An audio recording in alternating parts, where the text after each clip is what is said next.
Hi hello welcome back to Savitri vlogs. ఈరోజు వీడియోలో రొయ్యల కర్రీని అయితే చూడబోతున్నాము. ఈ కర్రీ అయితే చాలా టేస్టీగా ఉంటుందండి. నా స్టైల్లో అయితే చేసి చూడండి ఒకసారి. మీకు కూడా ఫేవరెట్ కర్రీ అయితే అయిపోతుంది. ఇంకెందుకు ఆలస్యం, ప్రాసెస్లోకి అయితే వెళ్ళిపోదాం. ముందుగా రొయ్యలను తీసుకొని శుభ్రంగా క్లీన్ చేసుకోవాలి. రొయ్యలలో ఉన్న నీసు వాసన పోవాలంటే కొంచెం పసుపు, కొంచెం ఉప్పు, ఇంకా నిమ్మరసం కొంచెం యాడ్ చేసుకొని కడుక్కుంటే నీట్గా అయితే క్లీన్ అయిపోతాయి. స్మెల్ అయితే రాకుండా ఉంటాయి. వాటర్ పోసుకొని 2-3 టైమ్స్ అయితే వాష్ చేసుకోండి.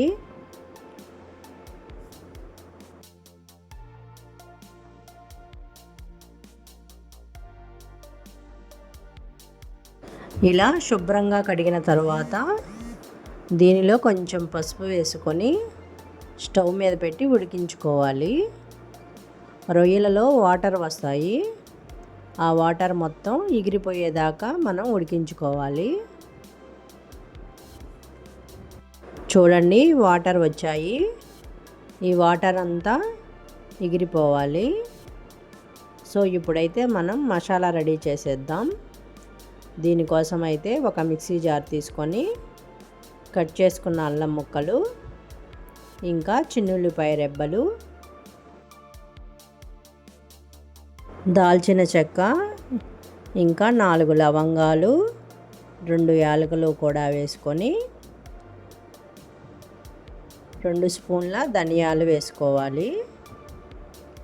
ఆ తర్వాత కట్ చేసుకున్న టమాటా ఒకటి పెద్దది వేసుకోవాలి. ఇవన్నీ మిక్సీ పట్టుకోవాలి మెత్తగా.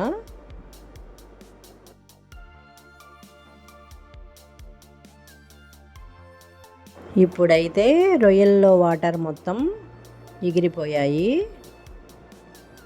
ఇలా ఎగిరిపోయిన తర్వాత రొయ్యలను తీసి పక్కన పెట్టుకోండి. ఇప్పుడు స్టవ్ మీద ప్యాన్ పెట్టుకొని ఆయిల్ వేసుకోవాలి. నేనైతే శనగ నూనె వేస్తున్నాను.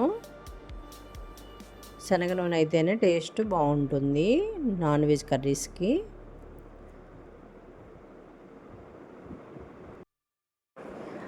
ఆయిల్ హీట్ అయిన తర్వాత దాల్చిన చెక్క ఒక చిన్న ముక్క, ఒక బిర్యానీ ఆకు వేసి ఫ్రై చేసుకోండి. ఆ తర్వాత కట్ చేసుకున్న ఉల్లిపాయ ముక్కలు, ఇంకా 4-5 పచ్చిమిర్చి ముక్కలు వేసి ఫ్రై చేసుకోవాలి.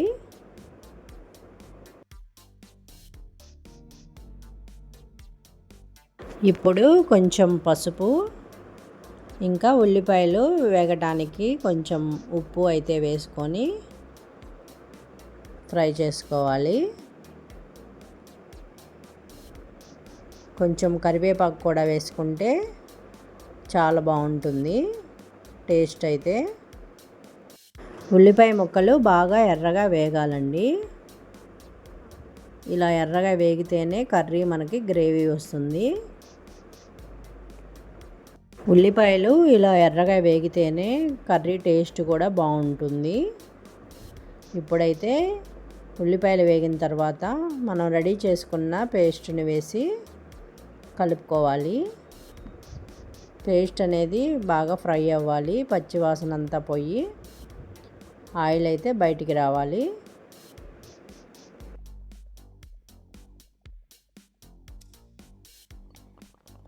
ఇలా బాగా కలుపుకున్న తర్వాత మూత పెట్టి మగ్గించుకోవాలి. చూడండి, ఇప్పుడైతే గ్రేవీ ఫ్రై అయిపోయింది. ఇప్పుడు కర్రీకి సరిపడా కారం అయితే వేసుకుందాము. కారం అయితే మీ స్పైసీకి తగ్గట్టు అయితే మీరు వేసుకోండి. తర్వాత గరం మసాలా కూడా ఒక స్పూన్ వేసుకోవాలి. ఇప్పుడు ఒకసారి బాగా కలుపుకోవాలి. చూడండి, మసాలా అయితే బాగా ఫ్రై అయిపోయింది. ఇప్పుడు మనం ఉడికించి పెట్టుకున్న రొయ్యల్ని వేసుకోవాలి. ఒకసారి బాగా మిక్స్ చేసుకోవాలి. ఈ రొయ్యలకి ఈ మసాలా అంతా పట్టేటట్లుగా బాగా కలుపుకోండి.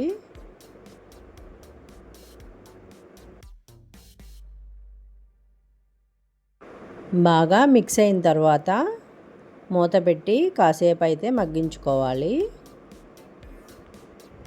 ఇప్పుడు మూత తీసి సరిపడా వాటర్ అయితే పోసుకోవాలి. మనకి రొయ్యలు ముందే ఉడకబెట్టుకున్నాం కదండి, సో వాటర్ అయితే తక్కువే పడతాయి, చూసి వేసుకోవాలి.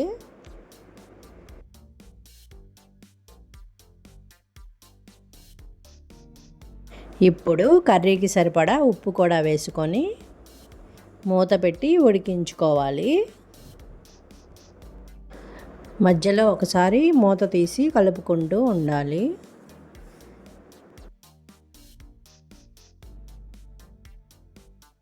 ఫైనల్గా రొయ్యల కర్రీ అయితే రెడీ అయిపోయింది. చూడండి, ఆయిల్ అయితే పైకి తేలింది, గ్రేవీ కూడా మనకి సరిపడా వచ్చింది. ఇప్పుడైతే కొత్తిమీర వేసుకొని కలుపుకోవాలి. ఈ కర్రీ అయితే టేస్ట్ అయితే సూపర్గా ఉందండి. మీరు తప్పకుండా ట్రై చేయండి, చాలా బాగుంది. ఈ వీడియో కనుక మీకు నచ్చితే తప్పకుండా లైక్ చేయండి, షేర్ చేయండి, సబ్స్క్రైబ్ టు సావిత్రి వ్లాగ్స్.